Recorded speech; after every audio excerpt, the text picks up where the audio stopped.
So coming up next weekend is going to be UFC Fight Night Barboza versus Murphy, and I'm coming into predicting this card off one of my worst ever nights of predictions with Nascimento versus Lewis. It literally just wrapped up, I think actually at the time that I'm recording this intro. Derek Lewis is giving his post-fight speech literally right now. It wasn't a good card for me. My predictions were absolutely terrible. I did kind of run a little bit of a risk and did try and pick a few underdogs that I did genuinely believe were going to win. And they didn't win, pretty much, unfortunately. Alex Caceres is probably a good example. I picked Ruzaboev as well.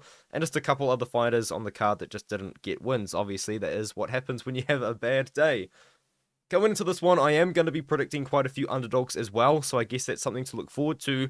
But I did want to do a little bit of a longer intro because I did want to bring up the fact that there is actually going to be more than one UFC event on this weekend.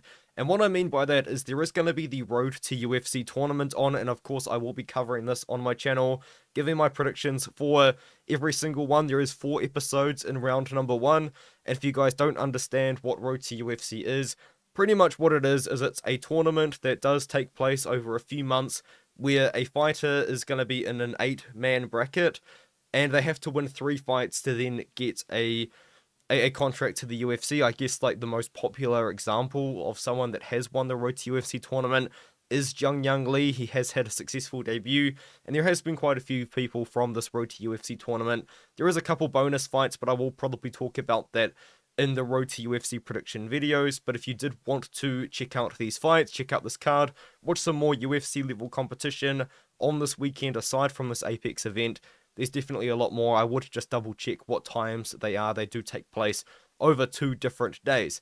I will talk about that, of course, though, in my Road to UFC prediction videos, which will probably come out, I would say, within the next 24 to 48 hours from this video coming out.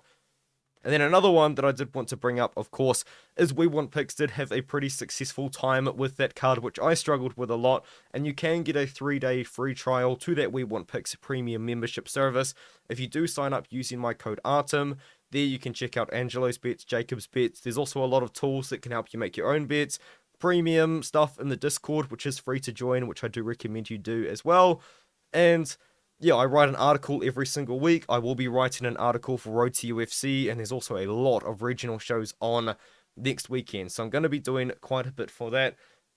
Okay, I managed to get all of that done in less than 3 minutes. I thought that was going to be a 3-minute intro. I managed to get it done pretty quickly. Okay, Alatengheili versus Kleydson Rodrigues is going to be kicking off the card, and I'm going to pick Alatengheili to win as an underdog to start off the card. Unfortunately, my underdog picks just didn't really work out in the last card. I'm kind of hoping it's going to come back on this one here. And the reason why I'm going to be picking Alatengheili is for quite a few reasons. The first one is I was really high on Kleydson Rodrigues coming into the UFC. He did beat Santo Curatolo, which is a win that has aged decently well on the Contender Series. And then lost to Vergara, where I do think he should have won the decision, to be honest with you. Knocked out Shannon Ross, but he's had a myriad of weight misses. He's pulled out of fights. Even then, in the fights, I don't think he's looked that good. I think he disappointed a lot against Vergara. He got absolutely smoked by Farid Basharat in a move up to 135 pounds, where I do genuinely believe that Rodrigues is a flyweight. And he just can't make the weight for some reason. I don't really know what it is. Like, I don't know if he doesn't have a nutritionist or if he just doesn't really have a good nutritionist. And he's fought at 135, most recently against Basharat, and you can't really learn too much from that fight because Basharat did just absolutely dominate him, and if anything, it did just confirm that Basharat is a very good fighter. But what I noticed is I don't think Rodrigues has put on any weight in that period of time. I feel like he is just still in his 125-pound frame, fighting at 135. And Alatengheili, I feel like Alatengheili and his team have to watch Kleydson Rodrigues fights, especially the Farid Basharat fight, where he is getting taken down easily, and think, I can implement that as well, because Alatengheili, I think he's a pretty good striker. He can be quite low volume at times, but he does have good technique. But not only that, he does implement takedowns. He did shoot 4 takedowns against Chris Gutierrez, who I think he fought on short notice, and that's a top 15 opponent that unfortunately he did fall short to. But he tried a couple takedowns on Gutierrez, attempted 4, got 2 of them, took down Chad Anheliga a couple of times, who's a decent wrestler, not the best fighter to be fair, but did manage to wrestle that there. And I know that he can wrestle, and I know that he can strike, Kleydson Rodrigues is like only a striker, and he kind of does get a little bit too fancy for his own good. He can get wild, he does love his spinning attacks, he does love his jumping attacks, and I'm just thinking Alatengheili, he's got the wrestling background, you know, he does have decent wrestling, he does have decent striking if it's striking fight. I like the options from Alatengheili, but I especially like the wrestling. So I'm going to go with him. It seems like most of Tapology does agree with me there. I just like the options. I like the fact that he can wrestle and strike in the matchup. And now we're going to move into an interesting one. I do want to say this. Emily Ducote is my pick, but just don't bet on her at minus 275. I mean, this is insane.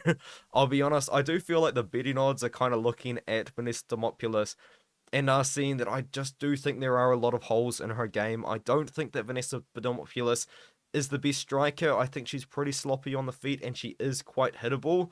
But what Demopolous does do very well is she is a very good grappler. But you could counter that by saying that Emily Ducote is a black belt in Brazilian Jiu-Jitsu. I do think it kind of comes down to a couple of things in the matchup, and I feel like the reason why Ducote is such a big favorite is I think the odds makers just think that Ducote's got a massive striking advantage in this fight, and I agree. But minus 275 is insane. I'm going to pick Ducote, very, very low confidence pick. I'm usually pretty bad at women's MMA predictions, unfortunately, but both of these girls are very small for 115 pounds. Usually they have to fight against bigger opponents. Ducote, I think, come into the UFC with not a lot of hype, but a decent amount of hype. Beat Jessica Penne.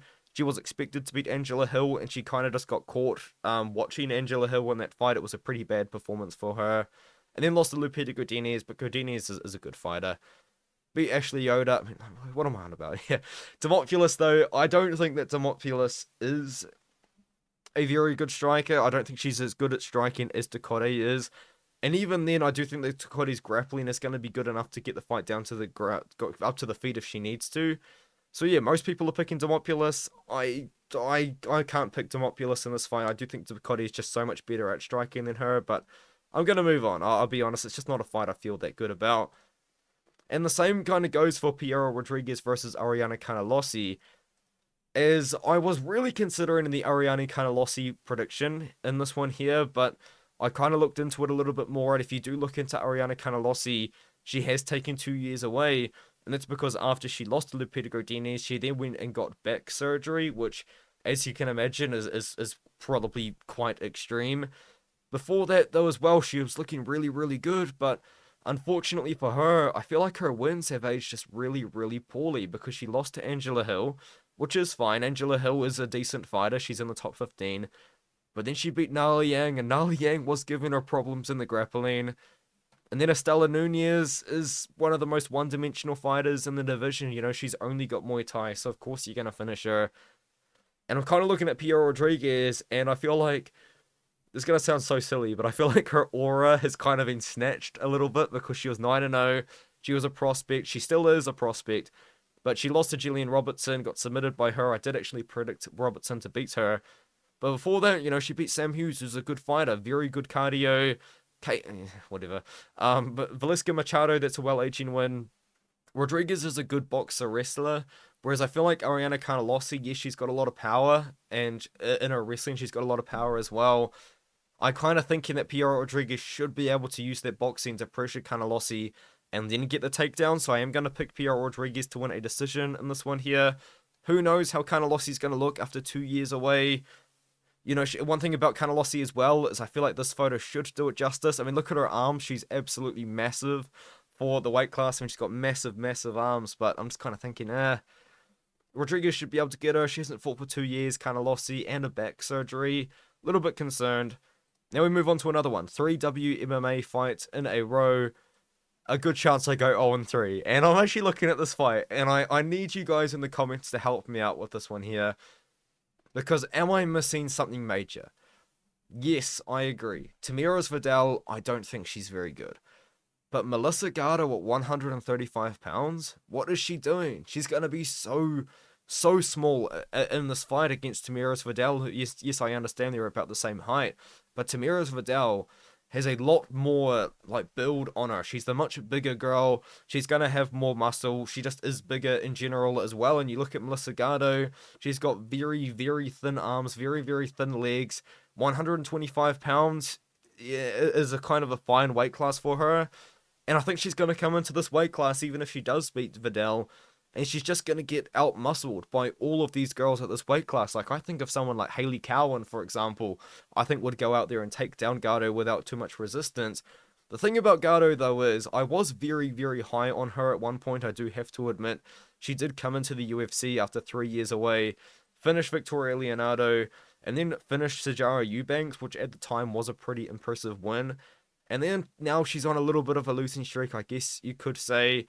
Her aura's been snatched. I love that saying.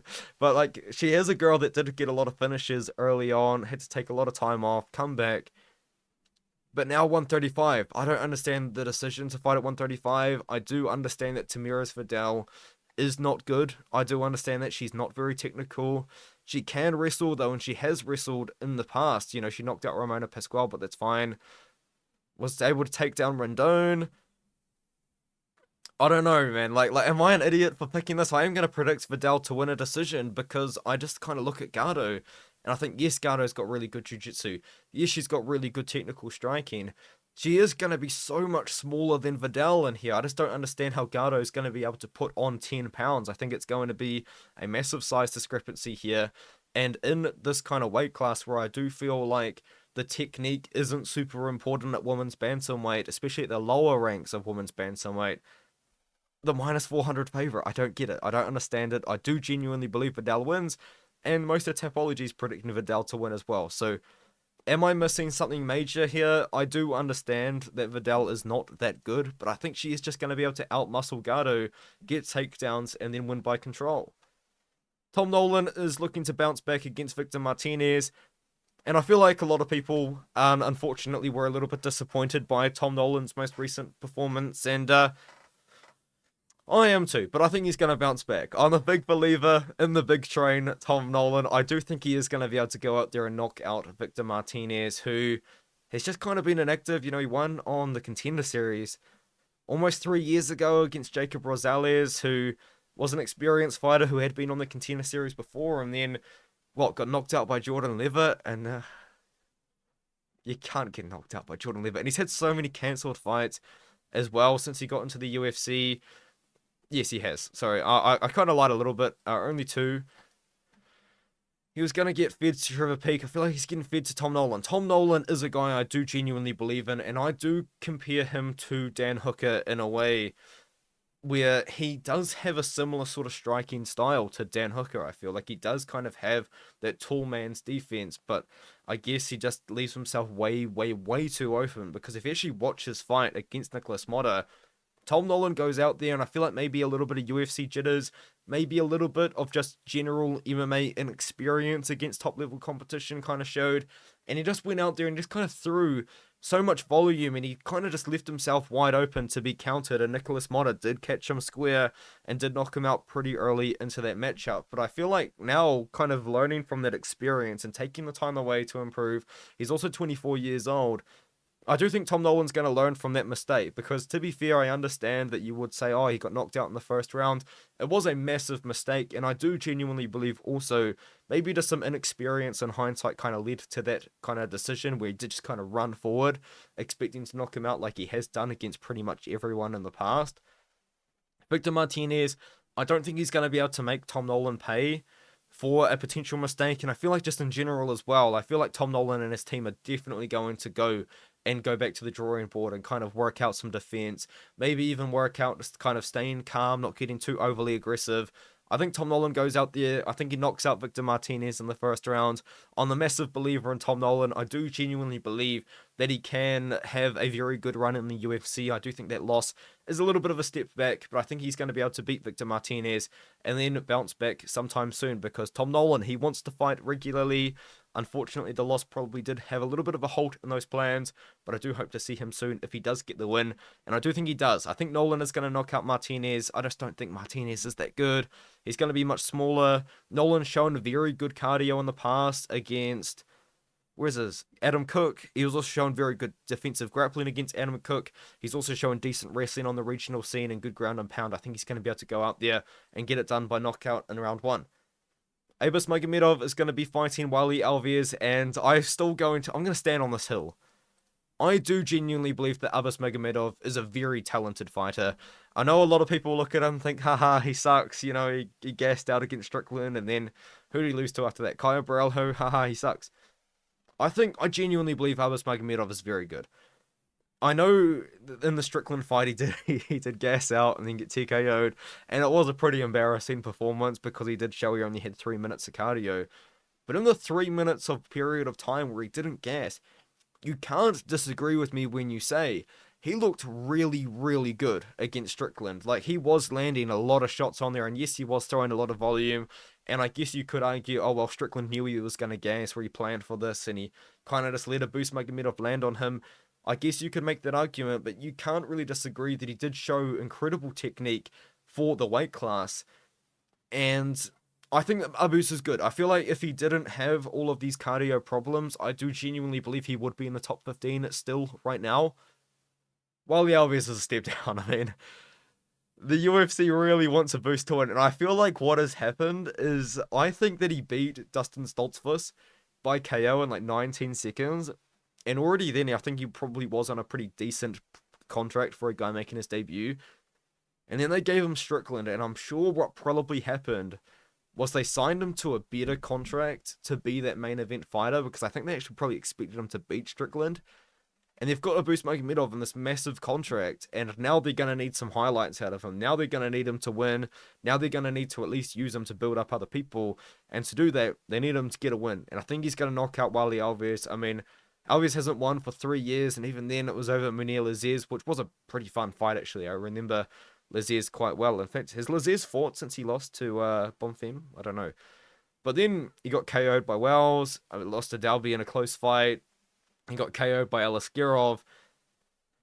And I'm kind of thinking Abus Magomedov's going to knock him out in the first round. Like, Abus throws a lot of kicks for a middleweight. He does kind of have the ability to be very athletic at this weight class. I think he's going to be throwing body kicks. I think he's going to be throwing head kicks. I don't think the fight's going to last long enough for him to gas out. And I do think Abus Magomedov is going to go out there and knock out Warlley Alves in round number 1. Alves is a former welterweight. I don't really know what he's doing at 185. I don't know what his manager's doing, giving him these fights. I understand why he took the Aliskerov fight, because it was on short notice, but this is a full camp fight in the Apex, Warlley Alves. Abus Magomedov. It's not a good fight for him, I don't think. I will die on this hill. I think Abus Magomedov is a very good fighter, and let's move on to Ramiz Brahimaj taking on Themba Gorimbo. I'm going to make a little bit, I guess like an admittance, I guess would be the word. I was going to pick Ramiz Brahimaj. I looked at this fight and thought this is going to be a good opportunity for me to get an underdog prediction and pick Ramiz Brahimaj. But then I did the tape study. And now I like Themba Gorimbo. The reason why I wanted to pick Ramiz Brahimaj is, to be honest with you, I don't really rate Gorimbo that highly. I think Themba Gorimbo's striking... I know he knocked out Pete Rodrigues, but I think his striking's really, really bad, man. Like, he's just really sloppy. He leaves himself wide open on the feet. He's way too aggressive, and he's got no defense, but he is a decent wrestler and a decent grappler. And I do believe that training at MMA Masters, especially with Colby Covington, he is going to be making rapid improvements. But I thought, Ramiz Brahimaj, if you do look into this guy, he doesn't really have any good wins, to be fair, but the way that he does win fights is by submission. And I thought that Ramiz Brahimaj would be able to go out there and take down Themba Gorimbo, get to the back, and then ended up getting the submission. The thing about Brahimaj, though, is every time the fight leaves the first round, he looks absolutely terrible. Nearly got his ear punched off by Max Griffin. Court McGee was able to out-wrestle him and beat him, and it was actually the Court McGee fight that I watched that made me realize I think Themba Gorimbo does win this fight, because in that matchup against Court McGee actually initiates most of the wrestling, and he out-wrestles Brahimaj, and he reverses Brahimaj. And he kind of made me realize, watching that fight back, that Brahimaj isn't actually as good at grappling as maybe I kind of initially thought that he was. And I look at Themba Gorimbo, and I look at his win over Takashi Sato. Well, yes, it is Takashi Sato. he did go out there and out-wrestle Takashi Saito without too many problems. He was able to get takedowns on AJ Fletcher for the fight, for as long as the fight lasted, and I just don't think that Brahimaj is going to be able to find super success against Gorimbo, because if Court McGee can go out there and reverse Brahimaj, I think Gorimbo can go out there and reverse Brahimaj, which is why I am going to pick him in this fight. I feel like a lot of recency bias is bringing people to pick Gorimbo by KO, but maybe those people picking Gorimbo by KO are expecting Brahimaj to blow his load in the first round and gas out and then get TKO'd. Yes, Gorimbo beat Pete Rodrigues by KO in like 30 seconds or whatever. He's not a striker, and I don't think he's a good striker either. Gorimbo's a wrestler. He's a grappler. This is a grappler versus grappler matchup. I think the grappler with more cardio, and I think just the better grappler, is Gorimbo. So I'm going to go with Gorimbo in this fight here. If Brahimaj does win, I'm going to be a little bit disappointed in myself. And, but yeah, just doing the tape study, I looked into it and I was like, you know what? I think Gorimbo can do what Court McGee did to Brahimaj. So I do like Gorimbo in this one here. And I think he will actually still initiate opportunities in the ground. Angela Hill taking on Luana Pinheiro. I picked Angela Hill to beat her last opponent, Denise Gomes, and people thought that I was an idiot for that prediction. Well, no, I felt good about that one, I'll be honest, just because, like, when I predict underdogs, I don't do it often, but when I do, sometimes, man, like, people comment, like, why would you do that? It's so dumb. That was a good one to get, I'll be honest. It was a good fight to predict, because everyone was on Gomes. Gomes was going out there knocking everybody out, and I was like, no, I think Angela Hill, her experience, I think she's a better striker technically, should be able to go out there and just kind of piece up Gomes and outstrike her and outwork her, and she did that. And now she's fighting Luana Pinheiro, and I kind of look at Luana Pinheiro, and I look at her fight against Michelle Waterson Gomez, and I think Angela Hill should win this. And that is kind of like the only real fight that I am kind of basing this prediction off. I know she did lose to Amanda Ribas by KO in a fight that she was looking very good at, and just kind of completely death-gassed in the third round, and Ribas was able to knock her out. But that fight, I thought she looked really, really bad against Michelle Waterson. You know, Michelle Waterson is on a massive losing streak right now. I think Michelle Waterson is definitely... The age is definitely showing on Michelle Waterson. Like, she's definitely... I'm going to say it. Michelle Waterson is washed. She's washed. It is sad to say, but I think she is. And Pinheiro didn't look good against her at all. Pinheiro is a judo specialist. She's a grappler. And she is quite good at that. And she does actually have a lot of wins by finish in her career. A lot of them by submission. And I almost want to say, does she have like a 100% finish rate going into the Contender Series? Not quite, but almost. And then she fought Randa Marcos and kind of worked her way out of a fight by, because she looked like Randa Marcos, by the way, was potentially going to beat her, and then she's now in the rankings, and I feel like I'm waffling. I feel like I haven't actually said anything of substance in this breakdown whatsoever, but Angela Hill, at the end of the day, she is going to be the much better striker. She's a high-volume striker. Her experience does show when she does fight these lesser experienced fighters, because if you do look through Pinheiro's career, she hasn't really fought anyone good, whereas Angela Hill spent her whole career in the UFC almost, to fighting the best of the best. And I do think Angela Hill, even at the age of 39, can outstrike Pinheiro with her high-volume striking, can keep the fight on the feet if she needs to. So I'm going to go with Angela Hill here. I'm going to go with her by decision. I just think that fight against Michelle Waterson is a massive red flag, and that's my reasoning, honestly. And now we move on to another fight where I feel like the UFC is really handing a win to Adrian Yanez in this one here, because once again, a flyweight that can't make weight is coming up to 135 pounds, but instead of fighting a guy that's in a similar situation as him, who's 0-2 in the UFC, he's fighting Adrian Yanez, who is a borderline ranked fighter, and I almost want to believe that he was ranked at some point. Vinicius Salvador's 0-2 in the UFC right now after winning on the Contender Series. Lost to Lerone, who's not that great, and then lost to CJ Vergara, who isn't top 15 in the UFC. And now he's fighting a top 15 kind of level guy in bantamweight, upper weight class. And stylistically, this is a nightmare for Salvador, because if you do watch Vinicius Salvador's fights, he's kind of KO or nothing, really. I think he's won like 13 out of 14 fights by KO, but he keeps his hands super, super low. He's hittable. He's got a very weird sort of striking style, and I think Yanez is just going to go out there aggressive, and he's going to box him up, and he's going to knock him out, man. I'm pretty confident Yanez is going to get way back on the win streak right now. Not on the win streak, way back in the win column with a win here because he was on a run. And I guess in hindsight, these wins don't look that good. A lot of people do think that Davy Grant beats him. And then he knocked out Tony Kelly, which was kind of a cool moment for a lot of people. And then Randy Costa gave him lots of problems in the first round. And that's the thing about Yanez. He does struggle against people that are going to pressure him forward. Salvador's not going to pressure him, man. Salvador's a low-volume guy that keeps his hands low, that looks to counter-strike, with just a weird striking style. It's so hard to explain. The Contender Series against Shannon Ross is kind of like the best way to really describe it. Like, you can't really describe it. You just got to watch it. He keeps his hands by his waist. He's just a weird fighter, man. I think Yanez is just going to go out there and just knock him out within the first 2 minutes. I think he's going to go out there, be the aggressor. And if Yanez loses this fight, I don't know where he goes from here. This is a must-win fight for Yanez. But it's also the UFC just giving him a win, I feel. Like, I don't even understand why Salvador's management has accepted this fight. Honestly, this is madness. Yanez is going to knock him out in the first round. And if he does it, I will be very surprised. Oumar Sy is going to be taking on Antonio Trocoli. A battle of guys that are 6'5", apparently. I do want to say this. I watched Oumar Sy's tape, obviously, because he was a very, very hyped up signing for the UFC, and I do believe he could be a good guy for them from France, because, you know, they're going to need guys to be in the French cards, because I think they go into France every single year now. They signed him off KSW, or he had a contract with KSW that expired, and he had success in KSW, and now he's obviously going to be fighting in the UFC, but I don't think he's 6'5". I watched his fight here against this guy called Adam Tomasik, which is very easy to find. It's actually just on YouTube. Adam Tomasik is listed at 6'1". Oumar Sy is not that much taller than him in the fight, and I understand that the way that Oumar Sy does strike, he kind of does squat a little bit, and Tomasik was more upright with his boxing style.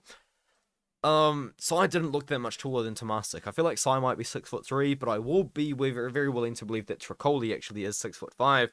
And if you don't know, Antonio Trocoli is actually the partner of Mackenzie Dern, because Mackenzie Dern and her ex-husband obviously divorced, and now she is dating UFC fighter Antonio Trocoli. So for guys that are thinking that maybe they can get Mackenzie Dern's number or whatever, you might see Antonio Trocoli as like your greatest off or something. I don't know where I was going with that, but Trocoli's okay. He's actually pretty good, and I actually do think he's got a pretty good chance of upsetting the hyped up Oumar Sy's debut, because if you do actually watch his fights, he is quite good. He isn't going to be the better striker in this matchup, but his pure grappling, especially at this weight class, is very, very high level. But the problem is, you do have to consider the fact that Trocoli, maybe a lot of these fights that I was watching, was on a little bit of sauce. Maybe he was a little bit juiced. But Trocoli is a guy that does get takedowns against pretty decent opponents, I guess, and he does find submissions quite early. I don't understand how he went this distance with this guy. But if you do watch his fight against this Wesley Isao guy who was 7-1, I've got no idea how he was 7-1, because he was just a short, fat dude, but he took him down, submitted him very easily. He did show pretty good grappling against Kenneth Burr as well, but he hasn't fought for a couple years, like 2.5 years. He was meant to fight OSP on short notice, which would have been interesting. He is going to be taller than Sy. He could use his length on the feet, but I don't know how good of a striker he is, because this guy doesn't really strike in his fights. And all of his older fights are like 6 years old, and you can watch them because they are on like LFA, like old LFA cards. And I did watch a couple of them where he has been out wrestled in the past. Oumar Sy has shown very, very good grappling, though. He has shown very good ability to reverse. He's shown very good ability on the feet as well. I think that Oumar Sy is going to be able to go out there and defend the... That's another thing as well, sorry, I forgot to mention. Antonio Trocoli, for a grappler, has very, very good takedown defense as well. Or at least he's shown very good takedown defense against the level of competition that he has fought in his career. But I like Sy in the fight. Sy's a very good rangy striker. He's a very good grappler as well. He's a very athletic guy for this weight class. In fact, both of them are. But I like Sy. I feel like Sy is a guy, honestly, that although he might not be the most powerful guy at this weight class, which might be crazy to say because he does have a lot of KOs in the first round. In fact, I think most of his wins are in the first or the second rounds. But I don't see Sai as a massive power puncher for the weight class, but I do see him as a guy that is incredibly athletic and very, very technical for 205 pounds, and I do believe that he is going to be too technical for Trocoli on the feet. I think that Sai should be able to keep it on the feet, but even if he does get taken down, he should be able to reverse Trocoli. Like, I have seen very good grappling out of Sai in the tape that I was watching. I think Sai is going to beat up Trocoli on the feet, and I'm going to kind of just predict this Oumar Sai like round 2 knockout or something like that. It's maybe I've overthought it. I just looked at the Tapology votes for the first time, and 98% of people are picking Sai. I don't know. Maybe I missed something in my tape study, but I'm confident Sai wins. But like, I don't think he's like 98% of Tapo. I feel like Trocoli's got a good path to victory. I like Sai. Let me know in the comments. Have I missed something major? Sai's a very hyped debut, though, by the way. Had a lot of success in KSW, of course, and did fight in a couple regional shows. Now the co-main event is going to be between Khaos Williams and Carlston Harris. And this is kind of an odd fight to predict because I feel like both of these guys haven't looked good recently. I think Khaos Williams didn't look good against Rolando Bedoya, who does seem to be a fighter that just kind of has given everyone problems in the UFC so far. But in that matchup, he was very low volume against Bedoya, wasn't able to land the power, did knock out Miguel Baeza, but unfortunately that hasn't aged that well, and then he beat Semmelsberger, which is cool, but lost to Randy Brown, where he arguably could have won, but he was just too low volume. Like, I don't understand what's going on with Khaos Williams recently, because I think he is just too low volume as a fighter right now. To be honest, he's just not throwing volume, and he's a good striker, and he's going to be the significantly better striker in this matchup, because Carlston Harris's striking is very, very sloppy, and I feel like it's mostly noticeable when he does actually fight against Jared Gooden, because there is a pretty decent amount of striking in that matchup, and you do kind of see that Carlston Harrison's technique is very flawed. It's not very much there on the feet, but the way that Carlston Harris does win his fights is with the grappling. He is a very, very good grappler, and I feel like if you're going to try and pick Carlston Harris, you need to kind of hope that he's going to be able to get the fight down to the ground. He did manage to submit Jeremiah Wells recently, but Wells did give him problems on the feet as well and kind of was able to take him down and gave him a lot of problems. Williams is the much better striker, but the thing is, if you do watch his fight against Randy Brown, he lost that because he was too low volume, even though he probably should have won it because he did knock down Brown. Bedoya, you could argue he didn't win that fight either, honestly, because once again, he's just too low volume, but when he does land, he does have good accuracy, he does have good power, and I feel like hopefully his team, or at least him, are kind of looking back on these fights and realizing that that low volume is a problem and does need to land more than just a few shots around to win fights and decisions. Harris is going to be aggressive, so he is going to give Williams opportunities to counter-strike, and I do think he's a little bit sloppy, and I do think he's a little bit hittable. He is a lights-out grappler, though, and he could submit Khaos Williams. I definitely could see that happening. I definitely could see him getting takedowns, but I am going to trust in Khaos Williams to keep the fight on the feet against Carlston Harris and go out there and get the win. So give me Khaos Williams to win this fight against Carlston Harris. Most people are picking Harris. I do understand it. I have kind of discussed this fight quite a bit in Discord, but I did go back, of course, and I did watch the tape study, and I'm kind of thinking, hey, Williams is just so much better at striking than him, man. I just don't think that Harris has good technique on the feet. I really don't. And now the main event. I feel like this is going to divide a lot of people. What are the Tapology saying? It's okay. Most people on Barboza, but it's 55-45. So it's pretty much 50-50. I am going to pick Lerone Murphy to win the fight. I didn't think I was going to do this, but once again, I did just go and I did a bit of tape study for this fight, and I was like, hey, the tape study is telling me Lerone Murphy in this matchup. And I do love Edson Barboza. I really do. And I thought that he actually had a very good performance against Sadiq Yusuff. Even though in that first round, Sadiq Yusuff did have Barboza proper on skates. You know what I mean? Like, he had Barboza in a lot of problems in that last fight. And Barboza had to really rally back in the second, third, fourth, and fifth round to go out there and beat Sadiq Yusuff. And I do feel like if Sadiq Yusuff maybe was just a little bit more powerful, or maybe if he was just a little bit more patient and didn't blow the load, he could have finished Barboza in that fight and really had a massive win on him. But for Barboza, it was just kind of another fight where everyone kind of watches Barboza and says, yeah, that's what Edson Barboza does, you know what I mean? And he's just a really, really good striker. And I did think that this was going to be a predominantly striking matchup.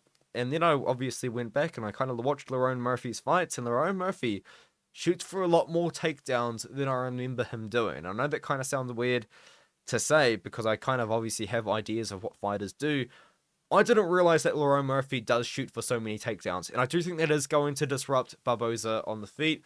And another thing about Lerone Murphy as well that I have been quite impressed with him recently is he is really fast, man. Like, he's really fast on the feet. He was countering Joshua Culibao all the time in that matchup. He was just kind of one step ahead of Culibao on the feet all the time, and I understand it's a win that hasn't aged very well because Culibao just lost to the debuting Danny Silva. Danny Silva, I think is his name. I know a lot of people think he lost to Gabriel Santos as well. I thought at the time he lost to Gabriel Santos. That's a very, very debated decision that he does have. But you look at Lerone Murphy, and I do think you kind of can look through his career and you can look through his resume and you can say, man, like these wins that he has had aren't aging that well. You know, Joshua Culibao just lost recently. Gabriel Santos is on a bit of a losing streak right now. But if you actually watch the fights and you watch the skills that he does have a lot of speed at the weight class. He does have very good technique on the feet for the weight class. He does have very good counter striking for the weight class. And not only that, he can wrestle offensively, and I do think that is what's going to disrupt Edson Barboza getting into, I guess, what you could say is like a pattern. You know, when you're kind of in the zone and you're striking and you're throwing your combinations that you've been practicing, and you're obviously coming up with combinations on the fly as you are going. I mean, I don't know. When I think about myself, I've only had one amateur boxing fight. And I kind of just spammed. What did I spam? I think I spammed left hooks to the head, right hooks to the body. Well, yeah, that's kind of all I did. But when you're in the zone though, you know, like you are in the zone. You're kind of throwing stuff that you've been practicing, you've been rehearsing, combinations that you've had. I mean, these guys, especially Barboza, have had so much striking experience that it's also natural to them. But the disruption I do think that Murphy is going to be able to do with that wrestling, I do think he is going to get takedowns as well with his grappling. I like him, man. I wanted to pick Barboza, I really did, because I picked Barboza to beat Yusuf. I think I might have picked Billy Q to beat Barboza. But that was when he was on that losing streak, and he looked really, really bad against Bryce Mitchell. I do want to say, and that's another thing as well, actually, that I should have brought up earlier. When Bryce Mitchell fought Edson Barboza fought like he was absolutely terrified of the takedown. Absolutely terrified of the takedown. And I do feel like if Lerone Murphy goes out there and gets the takedowns and puts the idea of the fact that the takedown is there and that the grappling is there, Barboza does not fight like the same fighter. And the Bryce Mitchell matchup is the most egregious, I guess, example of that. Egregious might not be the right word to use. But when he fought Bryce Mitchell, man, he was terrifying of the takedown. In fact, he even got dropped in the first round because of it. And I think that the mixing up the striking and the wrestling, especially at this point in Barboza's career where he's had 35 pro fights, that's the way to do it. I like Lerone Murphy to beat Barboza. Hopefully Lerone Murphy can kind of get through him without taking too much damage. And then we can see him maybe fight a UFC 304 in Manchester. That would be kind of cool because he trains out of Manchester top team. But anyway, that's my prediction. I do like Murphy in the main event. I'm not that confident in it though, of course, because Barboza is just still so powerful. He is looking like he's in some of the best shape he's ever been in, which is absolutely nuts. I mean, this is an old photo. If you actually look at recent photos of Barboza, he's in great shape for 38. It's absolutely nuts. But I like Murphy, man. He's a slight favorite. I can understand why, because I was kind of thinking, hey, Barboza's going to be a good underdog pick. I think he's going to be a popular underdog pick. But I actually look at this card and I look at this fight and I think, you know what? I think Murphy's got a good shot. I think Murphy can wrestle. Once you get that idea of the takedown in Barboza's head, Barboza doesn't strike the same guy anymore. So I do like that out of him. So I like Murphy. I think Murphy gets it done. Let me know what you think in the comments below. We're coming off a bad card. Hopefully we can rebound with this one here. Oh no, I'm kind of nervous though, because there's quite a few fights earlier on in the card I'm not that confident in. So, hey, let's see how it goes. Let me know what you think in the comments.